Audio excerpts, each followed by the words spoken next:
2008, Christopher Jordan Dorner, just 3 years on the job as a Los Angeles cop, is fired. He allegedly made false statements about a training officer. Dorner leaves the force bitter.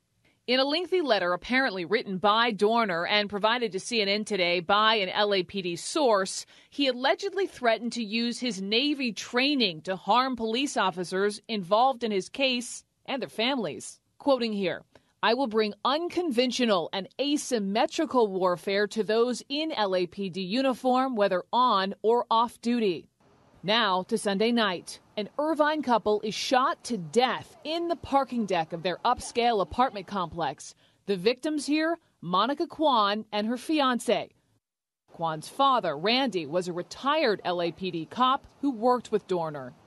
Wednesday night, police name Christopher Jordan Dorner the chief suspect in the Sunday night murders. Police warned the public he is armed and dangerous. Dorner is a Navy reservist who is known to be a skilled marksman. Thursday, around 1:30 in the morning Pacific time, Dorner is spotted in Corona. Dorner gets out of his truck and starts firing. One officer was grazed, the other not hurt. Dorner flees.